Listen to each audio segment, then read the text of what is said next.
உயிர்த்தெழுந்த இயேசு கிறிஸ்துவுடைய திருநாமத்திற்கு ஸ்தோத்திரம் உண்டாகட்டும். இந்த மே மாதம் முதல் தேதியில் உங்கள் யாவரையும் இந்த யூடியூப்லின் வாயிலாக உங்களை சந்திக்கிறதுல மிகுந்த ஒரு சந்தோஷம். கண்ணில் மூடி நாம் பிரார்த்தனை செய்வோம். அன்பின் பரலோக பிதாவே, இந்த ஆஸ்வதிக்கப்பட்ட நல்ல நாளுக்காக நன்றி.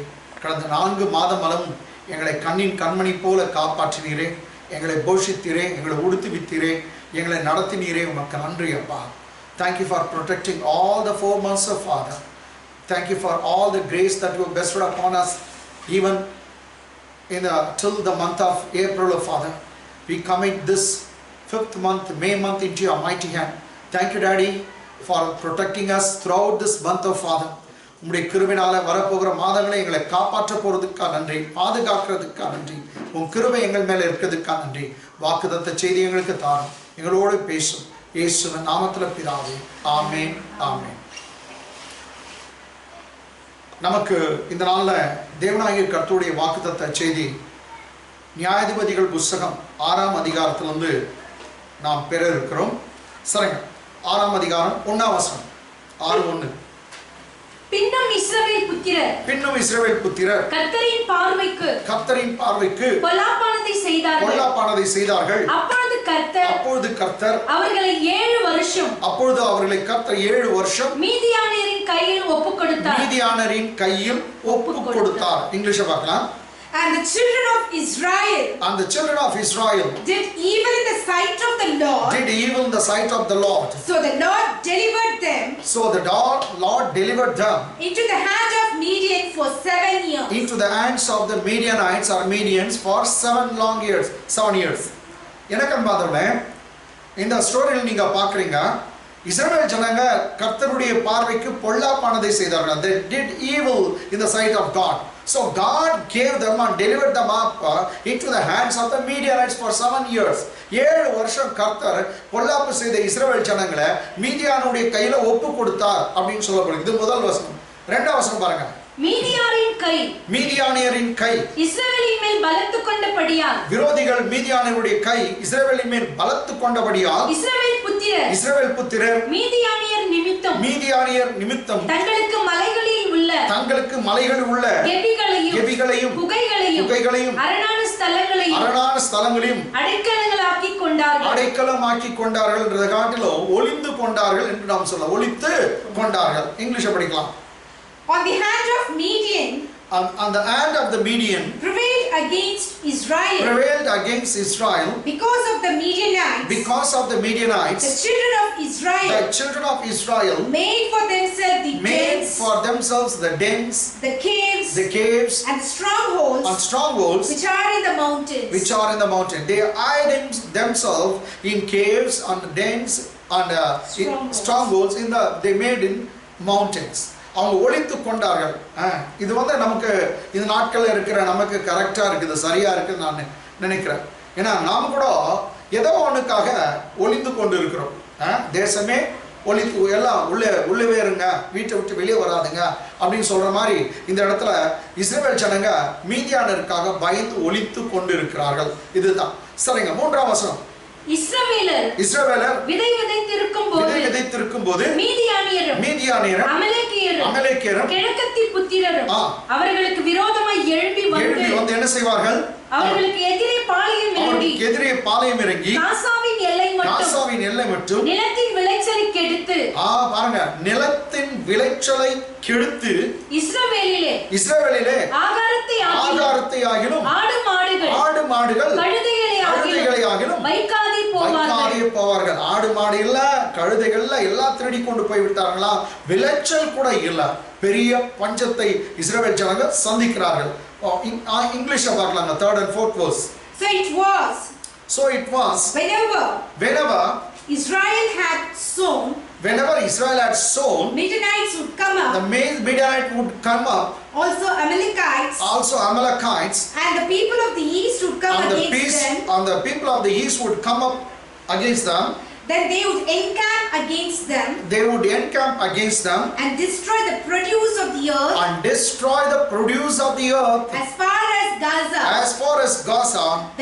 And leave no sustenance for Israel. Leave no sustenance for the Israel. Neither sheep. Nor ox. Nor donkey. நிலச்சலின் விளைவை கெடுத்து போட்டார்கள். இவங்க கஷ்டப்பட்டு விதை விதைப்பாங்க, அவங்க எல்லாத்தையும் அழிச்சு போட்டுருவாங்க. விளைச்சல் அல்ல, அது மாத்திரம் இல்ல, ஒரு இஸ்ரவேலை ஆதரிக்கக்கூடிய ஒரு சஸ்டெனன்ஸ், அதாவது ஆடு மாடு கழுதை எதையும் வைக்காம எல்லாவற்றையும் ஓட்டி கொண்டு போவார்களாம். அதனால இஸ்ரவேலருக்கு பெரிய நஷ்டம். இந்த நாட்களில் இந்தியாவும் தேசங்களும் எவ்வளவு நஷ்டத்தில் இருக்கிறதோ, ஏதோ ஒரு கொரோனான்ற ஒரு வியாதி நிமித்தம், அதே போல இஸ்ரவேலர்கள் அவருடைய வாழ்க்கையில பெரிய நஷ்டத்தை மீதியானியர் நிமித்தமாய் அவர்கள் அடைந்து கொண்டிருந்தார்கள். சரிங்க, இப்போ நீங்க பார்க்க சமயத்தில் 5ஆம் வசனம், அவர்கள், அதாவது மீதியானியர்கள் என்ன பண்ணாங்க, அவர்கள் தங்கள் மிருக ஜீவன்களோடும் தங்கள் கூடாரங்களோடும் வெட்டுக்கிளிகளைப் போல் திரளாய் வருவார்கள். அவர்களும் அவர்கள் ஒட்டகங்களும் எண்ணி முடியாததா இருக்கும். இந்த பிரகாரமாக தேசத்தை கெடுத்துவிட, அடுத்த வசனம் இந்த லைனை பாருங்க, தேசத்தை கெடுத்துவிட அதிலே வருவார்கள். மீண்டும் முதல் விளைச்சலை கூட விட்டு வைக்க மாட்டாங்க, இப்ப தேசத்தையே கெடுத்து போட்டாங்க. இது சரியா இருக்குது. இந்த நாட்கள்ல தேசம் எங்கோ விளைச்சல் இல்ல, தேசம் எங்கோ வியாபாரம் இல்ல, தேசம் எங்கோ செழிப்பு இல்ல, தேசம் எங்கோ இண்டஸ்ட்ரீஸ் இல்ல, ஸ்கூல் இல்ல, காலேஜ் இல்ல, எல்லாம் மூடப்பட்டு இருக்குது. கேட்டாங்களா? தேசத்தை கெடுத்து விட அதில வருவார்கள். இங்கிலீஷ்ல பார்க்கலாம். For they would come up with their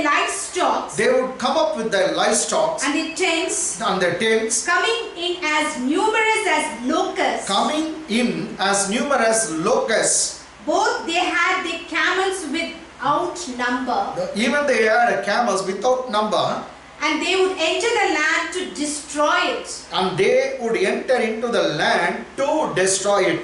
So this is the purpose of Midianites. Midianites, their very purpose is to destroy the land and also to destroy the produce of the land. தேசத்துடைய விளைச்சலையும் கெடுத்தாங்க, தேசத்தையே கெடுத்து விட வருவார்கள். சரி, 6ஆம் வசனம் பாருங்க. இப்படி மீதியானியராலே இஸ்ரவேலர் மிகவும் சிறுமைப்பட்டார்கள். They were pauperized. பைபிள் சொல்றது pauperized அப்படினு சொன்னாக்கா ரொம்ப ஏழ்மையாக தரித்திரமா மாறிட்டாங்களாம்.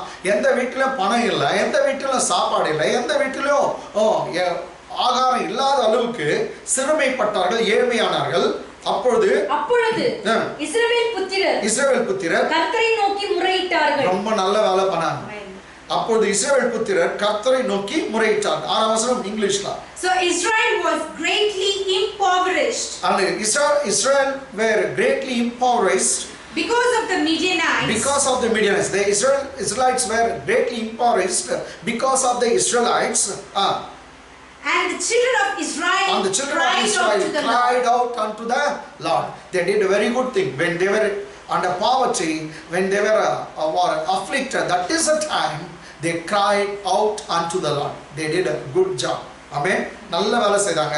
சிறுமைப்பட்ட மிகவும் ஒன்னில்லாத நேரத்துல கர்த்தரை நோக்கி அவர்கள் கூப்பிட்டாங்க. எனக்கம்மால பைபிள் சொல்லுது, உன் ஆபத்து நாட்களை என்னை நோக்கி கூப்பிடு, நான் உன்னை விடுவிப்பேன், நீ என்னை மகிமைப்படுத்துவார். என்னை நோக்கி கூப்பிடு, உனக்கு எட்டாதும் அறியாதுமான பெரிய காரியங்களை நான் உனக்கு செய்வேன் என்று சொல்லுகிறார். ஜெபத்தை கேட்கிறவரே, மாம்சமான யாவரும் உம்மிடத்திற்கு வருவார்கள் என்று சொல்லப்படுகிறது. So one hears prayers, to you will come all the flesh. So our God is a God who hears all our prayers.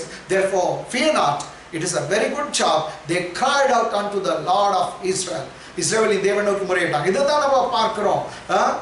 தேவா என்னை ஆசீர்வதியும், என் எல்லையை பெரிதாக்கும், உம்முடைய கரம் என்னோடு இருந்து எல்லா தீங்குக்கும் என்னை விலக்கி பாதுகாத்துக் கொள்ளும் என்று இஸ்ரவேலின் தேவனை நோக்கி ஒரு மனுஷன் வேண்டிக் கொண்டான். அவன் பேர் யாப்பேஸ். பைபிள் சொல்றது, யாப்பேசுடைய ஜெபத்தை கர்த்தர் கேட்டு அங்கீகரித்து அவன் விண்ணப்பத்தை அவன் கேட்டதெல்லாம் அவனுக்கு அருளினான். ஆமென். நம்முடைய ஆண்டவர் ஜெபத்தை கேட்கிறார். இயேசுநாதர் சொன்னார், கேளுங்கள் கொடுக்கப்படும், தட்டுங்கள் திறக்கப்படும், தேடுங்கள் கண்டடைவீர்கள் என்று சொன்னார். கேட்கிற எவனும் பெற்றுக்கொள்கிறான், தட்டுகிற எவனுக்கும் திறக்கப்படும், தேடுகிற எவனும் அவன் கண்டடைவான் என்று சொல்கிறான். அதனால சூப்பரா பண்ணாங்க.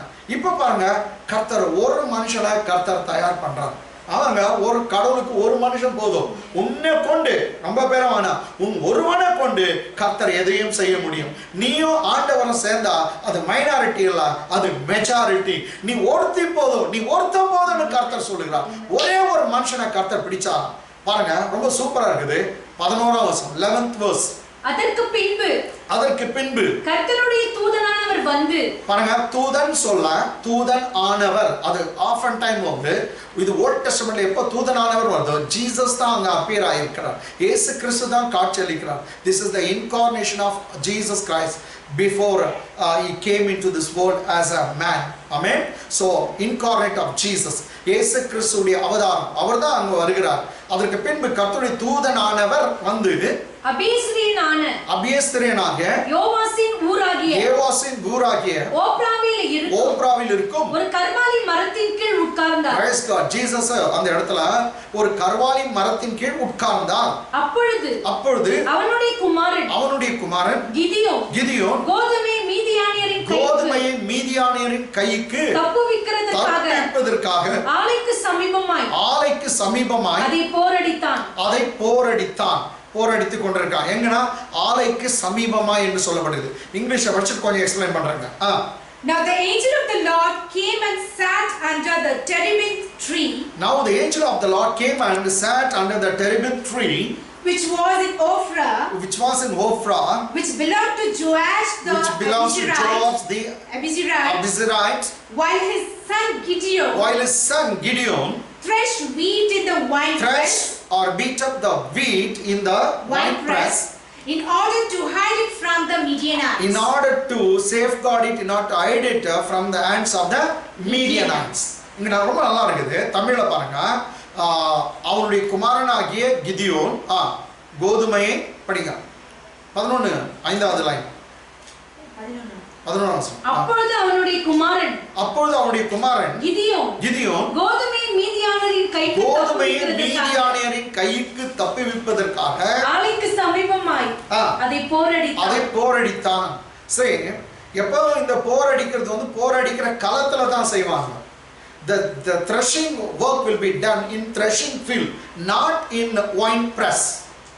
But he was doing threshing work in wine press. அவன் ஆலையில அது ஆளாடுறது வந்து கோதுமையை போரடிக்கிற இடம், கோதுமை போரடிக்கிற களத்துல தான் போரடினோம். இவனும் பயந்து கொண்டு மீதியானவருடைய கைக்கு இந்த ஏன்னா அவங்க ஓடிக்கு வந்து எல்லாத்தையும் வாரின்னு போயிடுவாங்க, எல்லாத்தையும் அவங்க விளைச்சல்லாம் பிடிக்கின்னு போயிடுவாங்க. ஸோ எப்படின்னா இந்த கொஞ்சம் கோதுமை எங்களுக்கு விளைஞ்சிருக்குது, இதை என் குடும்பத்துக்கு நான் பாதுகாக்க வேண்டும் என்று சொல்லி அவன் ஆலையில பக்கத்துல ஒளித்து கொண்டு அவன் போரடித்து கொண்டிருக்கான். இன்னும் சொன்னா பயந்து கொண்டு மீதியானருக்கு பயந்து கொண்டு தான் போரடித்து கொண்டிருக்கிறான். ஓகே, இப்படி இருக்கும்போது கர்த்தர் தரிசனம் ஆகிறார். கர்த்தர் தரிசனம் ஆகி 12ஆம் வசனத்துல என்ன சொல்றார் பாருங்க, கர்த்தருடைய தூதனானவர் அவனுக்கு தரிசனமாகி பராக்கிரமசாலியே பயந்தாங்கொல்லியேன்னு சொல்ல, பிரைஸ் காட், பயந்தாங்கொல்லியேன்னு சொல்ல. ஆக்சுவலி அவன் பயந்து கொண்டிருக்கான். பராக்கிரமசாலியே கர்த்தர் உன்னோடு இருக்கிறார் என்றார். கர்த்தர் உன்னோடு கூட இருக்கிறார் என்றார். ஆமென். கர்த்தர் உன்னோடு கூட இருக்கிறார் என்றார். இங்கிலீஷ்ல பார்க்கலாம். And the angel of the Lord appeared to him. And the angel of the Lord appeared unto him. And said to him. The Lord is with you. The Lord is with you. You. Mighty man of valor. Mighty man of valor. God didn't say you coward. God didn't say you fearful. Rather God says you mighty man of valor. Amen. Valor. So பராக்கிரமசாலியே கர்த்தர் உன்னோடு கூட இருக்கிறார். இன்றைக்கு கர்த்தர் நம்முடைய சபையாருக்கு மாத்திரமல்ல, இந்த பயத்தில் இருக்கிற எல்லாருக்கும் கர்த்தர் சொல்லுகிறது. இன்னைக்கு வாக்குதா கர்த்தர் உன்னோடு கூட இருக்கிறார். நீங்க தான் கிதியோன், தனிமையா இருக்கிறீங்க, ஒளிந்து கொண்டு இருக்கிறீங்க. இந்த நேரத்தை ஒளிந்து கொண்டிருக்க உன்னை பார்த்து, நீ பயந்து கொண்டிருக்க உன்னை பார்த்து கர்த்தர் இந்த மாதத்துல சொல்லுகிற வார்த்தை, பராக்கிரமசாலியே கர்த்தர் உன்னோட கூட இருக்கிறார். நீ சாதாரணமான கோழை இல்ல, நீ பயந்தாமொழி இல்ல, உனக்கே தெரியாது, உனக்குள்ள அவ்வளோ விஷயம் இருக்குது, உனக்குள்ள அவ்வளோ பவர் இருக்குது. கர்த்தர் உன்னோட கூட இருக்கிறார். நீ பராக்கிரமசாலி என்று கர்த்தர் சொல்கிறார். You are the mighty man of valor. Amen. Not only that, you are a captain. You're going to do something great what God is expecting from you. கர்த்தர் ஏதோ உங்ககிட்ட எதிர்பார்க்கிற அந்த பெரிய காரியத்தை நீ தான் செய்ய போகிற. உன்னை பார்த்து தான் கர்த்தர் சொல்லுகிறார், கர்த்தர் உன்னோடு இருக்கிறார், நீ பராக்கிரமசாலி. பாருங்க, மனுஷர்களெல்லாம் பயந்துருந்தாங்க என்ன சொல்லிப்பாங்க, பயந்தாங்கோலியன்னு தான் சொல்லுவாங்க. ஏன்னா மனுஷன் நடக்கிறத பார்த்து பேசுவான், கர்த்தர் நடக்க போறத பார்த்து பேசுவார். அவருக்கு தெரியும் கர்த்தர் இவனை கொண்டு எவ்வளவு பெரிய சேனையெல்லாம் விழப்போகுது. கர்த்தர் ஃபியூச்சரை பார்க்கிறார். ஃபியூச்சரை பார்த்து சொல்றார், நீ பராக்கிரமசாலி. நம்முடைய வாழ்க்கையில் பாருங்க, கெட்டது பண்ணோம்னா ஏதோ ஒருத்தர் யாரோ ஒரு திருடான்னு பேர் வைக்காங்க. ஏன்னா நடந்ததை பார்த்து பேர் வைக்கும் உலகம். ஆனா கர்த்தர் நடக்க போறதை பார்த்து பேர் வைக்கிறார். ஆமென். பராக்கிரமசாலியே என்று சொன்னார். எவ்வளவு அருமையா இருக்குது. ஓகே, இப்போ எத்தனாவது வசனம் முடிச்சிட்டோங்க? 12th. Okay, 13th verse. அப்பொழுது கிதியோன் அவரை நோக்கி ஆயின் ஆண்டவனே, கர்த்தர் எங்களோடு இருந்தால் இவையெல்லாம் எங்களுக்கு நேரிடுவானே. இவையெல்லாம் எங்களுக்கு நேரிடுவானே. கர்த்தர் எங்களை எகிப்திலிருந்து கொண்டு வரவில்லையா என்று எங்கள் பிதாக்கள் எங்களுக்கு விவரித்து சொன்ன அவருடைய அற்புதங்கள் எல்லாம் எங்கே? இப்பொழுது கர்த்தர் எங்களை கைவிட்டு மீதியானியர் கையில் எங்களை ஒப்பு கொடுத்தாரே என்றான். ஆமென். இங்கிலீஷ்ல படிக்கலாம். And Gideon said to him, Oh my Lord, if the Lord is with us, why then has all this happened to us? Happened to us? And we are all his miracles. And where are all his miracles? Which our fathers told us about, which our fathers has told about, saying, Did not the Lord bring us up from Egypt?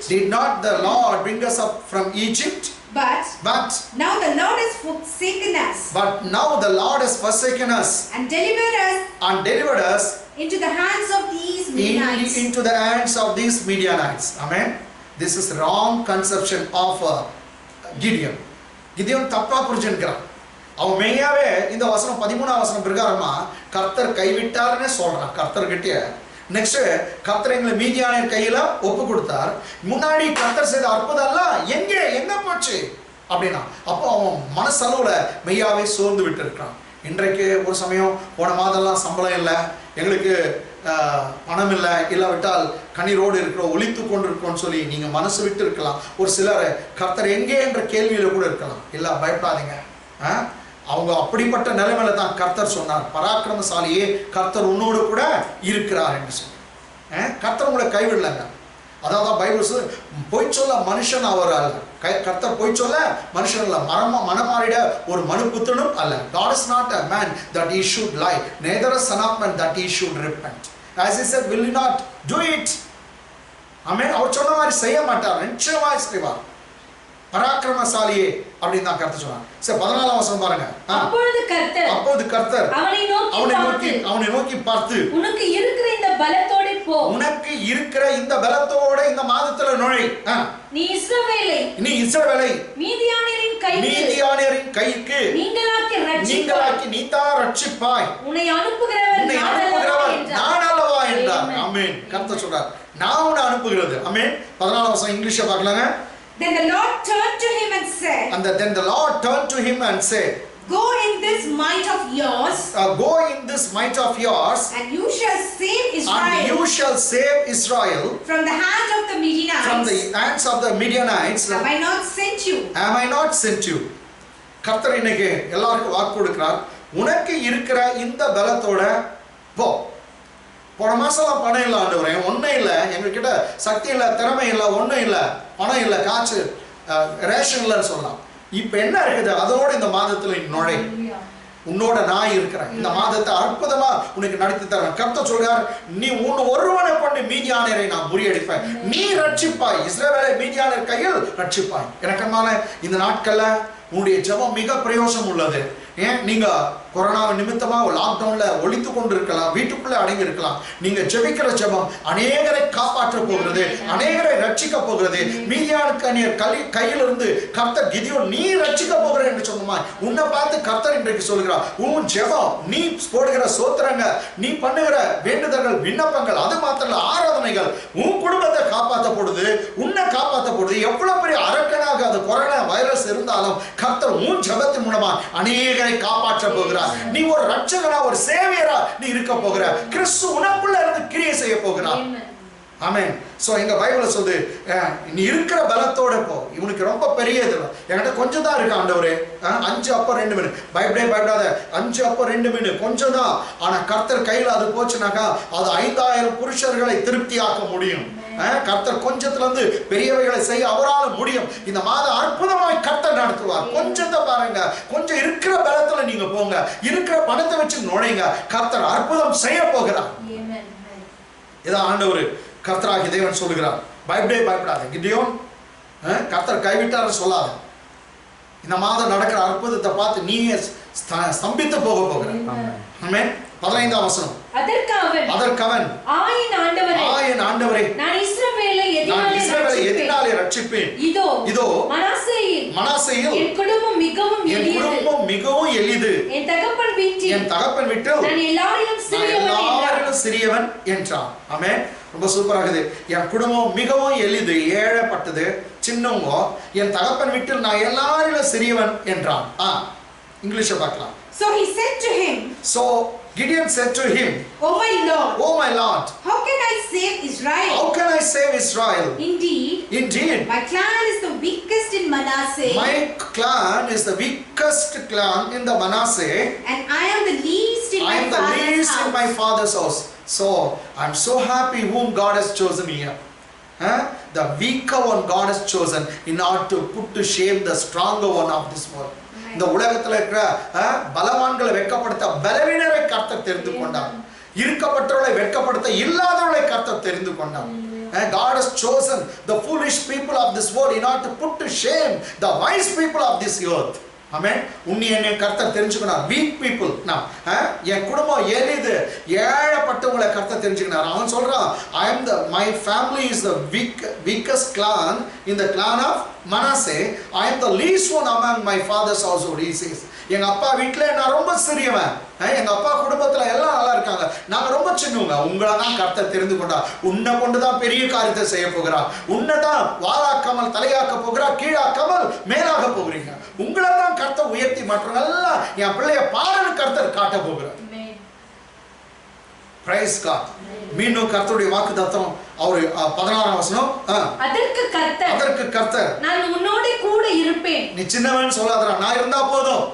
ஆமென். என் குடும்பம் ரொம்ப சின்னதுன்னு சொல்லாத, நான் இருந்தா போதும். அதற்கு கர்த்தர் நான் உன்னோட கூட இருப்பேன். ஒரே மனுஷனை முறியடிப்பது போல நீ மீதியானியரை முறியடிப்பாய் என்றார். மீதியானியரை இந்த மே மாதத்தை நீ முறியடிப்பாய், நீ ஜெயிச்சு விடுவாய். ஆமென். இந்த ஒரே மனுஷனை ஜெயிக்கிறது போல முழு மீதியானியர் அவங்க பாருங்க, ஒட்டகங்க டென்ட்டோட லட்சக்கணக்கான ஜனங்க வந்திருக்காங்க. அவங்க எல்லாரும் கடைசி இன்னும் ஒருவனை வைத்து நான் முடிக்க போகிறேன் கதைன்னு சொல்றேன். சோ உன்னுடைய ஜெபம் பெரிய காரியங்களை கர்த்தருக்கு என்று செய்ய போகிறது. உன்னை கொண்டுதான் கர்த்தர் செய்கிறார். அதற்கு கர்த்தர் இங்கிலீஷ் பார்க்கலாங்க. And the Lord said to him, surely I will be with you. Amen. He said, I am least, my family is least. But God said, surely I will be with you. Don't say you are least, I will be with you. Amen. Once again, ma. And the Lord said to him, surely I will be with you. Surely I will be with you. And you shall defeat the Midianites. As one man. Amen. Even though they came in large number, numerous number of camels they brought with the tents and other things, but God says, you will strike them as a one man. ஒரே மனுஷன் அடிக்கிற மாதிரி நீ அடிச்சிடுவேன்னு சொல்றான். ஏன்னா கர்த்தர் கூட இருக்கிறார். ஆமென். எனக்கு அம்மால அவன் அந்த நேரத்துல ஒரு காரியத்தை கேட்கிறான். 17ஆம் வசனம். இவன் ரொம்ப டவுட்ல பெரிய ஆளா இருக்கிறான். 17ஆம் வசனம் பாருங்க. அப்பொழுது அவன் உம்முடைய கண்களில் இப்பொழுதும் எனக்கு தயை கிடைத்ததானால். அப்பொழுது அவன் உம்முடைய கண்களில் இப்பொழுது எனக்கு தயை கிடைத்ததானால். என்னோடு பேசுகிறவர் தேவரீதான் என்று எனக்கு ஒரு அடையாளத்தை காட்ட வேண்டும். என்ன சொல்றான்? இங்கே இருங்க, நான் போய் சாப்பாடு செய்துட்டு உங்களுக்கு படைச்சல் கொண்டு வரேன், சாப்பாடெல்லாம் கொடுக்குறேன், நீங்க சாப்பிட்டு போனோம், நீங்க உண்மையா இருந்தாங்க இங்கே இருங்க அப்படின்னு சொல்றான். இங்கிலீஷ்ல பார்க்கலாம். Then he said to him, if now I have found favor in your sight. Now if I found favor in your sight. Then show me a sign. Surely give me a sign. That it is you who talk with me. பேசுறவர் நீதான் அறியும்படிக்கு எனக்கு ஒரு அடையாளத்தை காட்டு என்று சொன்னார். கர்த்தர் சொன்னார், அடுத்த வருஷம் நீங்க படிக்குவானா, நான் இங்கேயே உட்காந்து இருக்கேன், நீ போய் எடுத்துன்னு வான்னு சொன்னான். இவன் வேகமாக வீட்டுக்கு போனானா, ஒரு ஆட்டை அடித்தானா, அதில் வந்து சமையல் செய்தானா, இன்னுமா மாவு எடுத்து ஒரு மரக்கா மாவில் நிறைய கோதுமை சப்பாத்திங்களை செய்தான். சப்பாத்தி புளிப்பில்லாத அப்பங்களை செய்து அது பிராத் சூப்பு இன்னும் குழம்பெல்லாம் செய்து எல்லாத்தையும் எடுத்துக்கொண்டு அவர் எங்கே சந்திச்சான் அந்த இடத்துக்கு அவன் வருகிறான். ஆமென். அந்த இடத்துக்கு வரும்போது ஒரு அற்புதமான ஒரு விஷயம் இருக்குது. அவன் கர்த்தர் பார்த்து சொல்கிறாரு, அந்த நீ சமைத்து வந்த அந்த அப்பத்தையும் என்னம்மா நீ சமையல் செய்து வந்த அந்த இறைச்சியையும் அந்த பிராத் அந்த சூப்பு இல்லாட்ட குழம்பு எல்லாத்தையும் ஆணத்தையும் நீ வந்து அந்த கல் மேலே வை அப்படின்னு சொல்கிறான். ஒரு ராக் இருக்குதாங்க, அது மேலே வைன்னு சொன்னான். இவன் வைத்து விட்டேன். பார்க்குறான், கர்த்தராகிய தேவன் அவர் தூதனானவர், அதாவது இயேசு கிறிஸ்து, அவர் கையில் ஒரு மனுஷன் போல வந்திருக்கிறார். அங்கே ஒரு குச்சி வச்சிருந்தாரா, அந்த கோலில் நுனியில் தொட்டாரான். தொட்டவனே அந்த ராக்லேருந்து அந்த கல்லுலேருந்து அக்னி புறப்பட்டு வந்து அவன் கொண்டு வந்த எல்லாவற்றையும் அது பலியை பட்சித்து போட்டான். அப்படியே அவன் பார்க்க சமயத்தில் தேவ தூதனானவர் இயேசு கிறிஸ்து அந்த அக்னியில் அப்படியே ஏறி போய் மறைந்து விட்டார். இவன் பார்த்தவனே அவன் சொல்றான், ஐயோ தேவ தூதனானவரை நான் பார்த்தேன், தேவனை பார்த்தேன், அதனால நான் செத்துருவேன். ஏன்னா யாரும் கடவுளை பார்த்து ஒருத்தரும் உயிரோட இருக்க முடியாது. இவன் சொல்றான், நான் செத்து போவேன் அப்படின்னு கர்த்தர் சொல்கிறார். பயப்படாத, இதுதான் நமக்கு வாக்கு தத்துவம். சரி, 22ஆம் வசனம் பாருங்க. அப்பொழுது கிதியோன் அவர் கர்த்தருடைய தூதன் என்று கண்டு ஐயோ ஐயோ கர்த்தரான ஆண்டவரே நான் கர்த்தருடைய தூதனை முகமுகமாய் கண்டேனே என்றான். 22 இங்கிலீஷ்ல. Now Gideon perceived that. Now Gideon understood and perceived that he was the angel of the Lord. It was the angel of the Lord. So Gideon said, Alas, O Lord God, for I have seen the angel of the Lord face to face. Amen. He said, so I'm going to die because I have seen the angel of the Lord face to face. இப்போ கர்த்தர் அவருக்கு கொடுக்குற வாக்குதான் தான் நமக்கு எல்லாருக்கும் இந்த மாதத்துக்கு. ஏன்னா அதுக்கு சொல்றாரு கர்த்தர், ஒரு சமயம் கொரோனா வைரஸ் மூலியமா பயந்து கொண்டிருக்கலாம். உங்களுக்கு எல்லாருக்கும் நமக்கு எல்லாருக்கும் கொடுக்குற வாக்குதத்தம் 23ஆம் வசனம். அதற்கு கர்த்தர் உனக்கு சமாதானம். ஃபர்ஸ்ட் கர்த்தர் சொல்றா, உனக்கு சமாதானம், உனக்கு சமாதானம், உன் குடும்பத்துக்கு சமாதானம், உன் பிள்ளைகளுக்கு சமாதானம், உன் கணவனுக்கு சமாதானம், உன் மனைவிக்கு சமாதானம், உன் வீட்டுக்கு சமாதானம், உங்க திருசபைக்கு சமாதானம், உங்க ஊருக்கு சமாதானம் என்று சொல்றார். உனக்கு சமாதானம். பயப்படாதே, நீ சாவதில்லை என்று சொன்னார். நீ சாவதில்லை, கொரோனா வைரஸ் உன்னை கொலை செய்வது இல்லை. 3 விஷயம் இருக்குதுங்க. உனக்கு சமாதானம், நெக்ஸ்ட் பயப்படாதே, நீ சாவதில்லை என்றார். இங்கிலீஷ்ல பார்க்கலாம். Then the Lord said to him. So the promise word for this month is, this is the promise word. The Lord said unto him, Peace be with you. Peace be with you.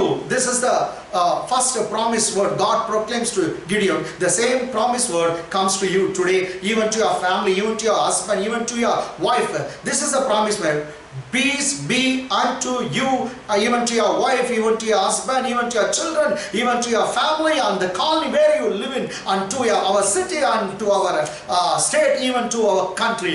Peace be with you. Amen. உங்களுக்கு சமாதானம். Next. Do not fear. Don't be afraid of anything. Even afraid. Don't be afraid of the coronavirus. ஆமென். எதை குறித்து நீ பயப்படாத. பணத்துக்கு என்ன செய்வ, நீ பயப்படாத. இந்த மாதம் கர்த்தர் உன்னை நடத்த போகிறார். உனக்கு சமாதானம், பயப்படாதே. Peace be unto you and fear not. You shall not die. So finally God gives a word. You shall not die. Amen. You shall not die. So இந்த மாசத்துல இன்னைக்கு கொரோனால எந்த கொரோனா நான் ஏற்கனவே சொல்ல, கொரோனா அப்பா கூட உன்னை ஒன்றும் பண்ண முடியாது, நீங்கள் மரிக்க போவது இல்லவே இல்லை. அதான் ஒரு பக்தன் சொன்னான், நான் சாகாமல் பிழைத்திருந்து அவருடைய அதிசயங்களை மற்றவர்களுக்கு விவரித்து சொல்லுவேன். Psalmist in the book of Psalm 118 verse 17, he says like this, I shall not die but I live and declare the works of God to others. Amen. I shall not die. When a man says I shall not die, how can death will come to him? Amen. ஒரு மனுஷன் நான் சாக மாட்டேன்னு சொன்னான், நான் சாகாமல் பிழைத்திருந்து அவருடைய அதிசயங்களை விவரித்து சொல்லுவேன். இயேசுநாதர் சொன்னார், அவர் என்ன சொன்னார், நான் பிழைக்கிறபடியால் நீங்களும் பிழைப்பீர்கள். திருடன் திருடவும் கொல்லவும் அழிக்கும் வருகிறான் என்று வேறொன்றுக்கு வரான், நானோ என் ஆடுகளுக்கு ஜீவன் உண்டாயிருக்கும் அது பரிபூர்ணம் அடையவும் வந்தேன்னு சொன்னான். என் ஆடுகள் உயிரோடு இருக்கணும்னு வந்தேன், என் ஆடுகள் ரொம்ப நாள் வாழணும்னு வந்தேன்னு சொன்னான். Thief doesn't come except to steal and to kill and to destroy. but I have come that they might have. He talks about his sheep, that you are all, that you might have a life, and not only that, that they might have it more abundantly. It is the will of God that you should not die, you should live, and not only that, you should live a long life. ரொம்ப நாள் வாழணும்னு தான் தேவனுடைய திட்டம். So 23ஆம் வசனம் தமிழ்ல இங்கிலீஷ்ல இன்னொரு முறை பார்க்கலாம்.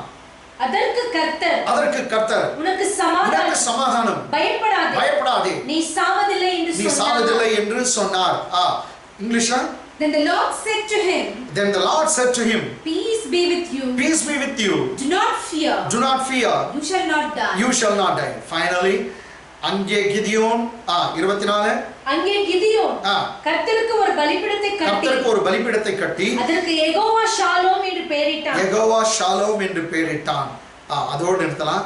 படிங்க இங்கிலீஷ்ல. So Gideon built an altar there to the Lord. Then Gideon built an altar there to the Lord and called it the Lord Shalom. The Lord Shalom, Jehovah Shalom, Lord Shalom means கர்த்தர் வந்து நமக்கு சமாதானம் கொடுக்கிறார். ஆமென். நமக்கு சமாதானம் கொடுக்கிறார். சமாதானத்தின் தேவன். ஷாலோம்னாக சமாதானம். கர்த்தர் தான் நமக்கு சமாதானம். இததான் இயேசு சொன்னா, I leave my peace with you. இயேசு நாளைக்கு மரிக்கிறார் நான் சிலுவையில. இன்னைக்கு சொன்னார், நான் என் சமாதானத்தை உங்களுக்கு விட்டு செல்கிறேன். இந்த உலகம் கொடுக்கிறது போல அல்ல, என்னைக்கு உங்களோடு இருக்கும். இந்த ஒரு மனுஷனும் உங்களுக்கு எடுத்து போடக்கூடாத சமாதானத்தை உங்களுக்கு தரேன் சொன்னார். அந்த சமாதானம் உங்களோடு கூட இருப்பதாக. ஆமென். இந்த நாள்ல எனக்கு அன்பாதல மாதம் பிறப்புல நாம் திருவிருந்து அனுசரிக்கிறது முக்கியம். அதனால எப்பொழுதெல்லாம் நம்ம திருவிருந்து பரிசுத்த அப்பத்தையும் இன்னுமாய் திராட்சரசத்தை பருகிறோமோ, இயேசு கிறிஸ்துடைய மரணத்தை நாம் தெரிவிக்கிறோம். அதனால் ஒவ்வொரு குடும்பத்தாரும் இந்த செய்தி கேட்குறவங்க எல்லாம், எந்த சபையாக இருக்கட்டும், நம்ம சிநேகிதர்களாக இருக்கட்டும், நம்முடைய சபையாக இருக்கட்டும், நீங்கள் எல்லாம் இந்த மாதத்தில் திருவிருந்து எடுக்கணும். நாளைக்கு 1ஆம் தேதி எல்லா வீடுகளில் நீங்கள் கிரேப் ஜூஸ் வாங்க, இல்லையா கிரேப்ஸை வாங்கி நீங்களே அதை நாங்கள் பிழிஞ்சி சாறு எடுங்க. இல்லையா அதுவும் இல்லை, எங்களுக்கு கிரேப்ஸ் கூட இல்லைனா வேறு எந்த ஜூஸ்னா வச்சுங்க. கேட்டுங்களா? ஒரு சப்பாத்தி பீஸ் எடுத்து வச்சுக்கோங்க, இல்லை பிரெட் ஏதோ பிஸ்கெட் எடுத்து வச்சுங்க. இயேசுவே உன் சரீரமா உங்களுடைய ரத்தமாக நாம் இதை போஜனம் பண்ணுகிறோம் அப்படின்னு விசுவாசத்தை சாப்பிடுங்க. கர்த்தர் அற்புதத்தை செய்வார். கண்ணில் மூடி நான் பிரார்த்தனை செய்வேன். நல்ல தகப்பனே, நல்ல வேலைக்காக நன்றி அப்பா. கடந்த 4 மாதம் எங்களை கண்ணின் கண்மணி போல காத்தவர், கடந்த 4 மாதம் முழுவதும் எங்களை காப்பாற்றினவர். இந்த தகப்பனே, இந்த 5ஆம் மாதம் மே மாதத்துல எங்களை நடத்த நீ வல்லவராக இருக்கிறதுக்காக நன்றி அப்பா. உன் பிள்ளைகள் எல்லாரும் அப்பா கிதியோனை போல ஒளித்து கொண்டு இருக்கலாம். அவளை பார்த்து நீ சொன்னி, பராக்கிரமசாலியே பயப்படாதே, கர்த்தர் உன்னோட கூட இருக்கிறார் என்ற வாக்குத்தத்தத்துக்காக நன்றி. ஆமென். நீர் தகப்பனே, எங்க சபையாரோடும் எங்கள் குடும்பங்களோடும் எங்களுடைய அப்பா எல்லா விசுவாசிகளோடும் தகப்பனே, எங்களுடைய சிநேகிதரோடும் எங்களுடைய கேஜிஎஃப்போடும் எங்களுடைய கர்நாடகாவோடும் எங்களுடைய இந்திய தேசத்துல இருக்க மக்களோடும் நீர் கூடவே இருக்கிறதுக்காக நன்றி அப்பா. இந்த மாதம் முழுவதும் வெற்றியின் மாதமா இருக்கட்டும், ஜெயத்தின் மாதமா இருக்கட்டும், நம்பிக்கையின் மாதமா இருக்கட்டும், அற்புதத்தின் மாதமா இருக்கட்டும். பிள்ளைகளுடைய தேவைகள்லாம் சந்திக்கப்படுவதாக, அதிசயமாய் தேவைகளை சந்திப்பிறாக. நீ சந்தித்து விட்டதுக்காக நன்றி. நீங்கள் கூட இருக்கிறதுனால பிள்ளைகளுக்கு வெற்றி. நீ பயப்படாதே, நீங்கள் மறிப்பதில்லை என்று சொன்னீரேன், உங்களுக்கு சமாதானம் என்று சொன்னீரேன். அந்த வார்த்தை பிரகாரமா இந்த மாதம் முழுவதும் காக்க போறதுக்காக நன்றி. இயேசு கிறிஸ்துவின் நாமத்திலே ஜெபங்கள் நல்ல பிதாவே, ஆமென், ஆமென். தலைகளை தாழ்த்தி தேவனுடைய ஆசீர்வாதத்தை நாம் பெற்றுக்கொள்வோம். நம்முடைய பிதாவாகிய தேவனுடைய அன்பும் குமாரனாகிய இயேசு கிறிஸ்துவின் கிருபையும் பரிசுத்த ஆவியானவருடைய அன்புநேக்கமும் சவகாசமும் நம் அனைவரோடும் சகல பரிசுத்தவான்களோடும் இன்றும் என்றும் சதா காலம் தங்கி இருப்பதாக. ஆமென். எல்லாரும் சேர்ந்து சொல்லலாம். என் ஆத்துமாவே கர்த்தரை ஸ்தோத்திரி, என் முழுமே அவருடைய பரிசுத்த நாமத்தை ஸ்தோத்திரி. என் ஆத்துமாவே கர்த்தரை ஸ்தோத்திரி, கர்த்தர் செய்த சகல. ஆமென். God bless you.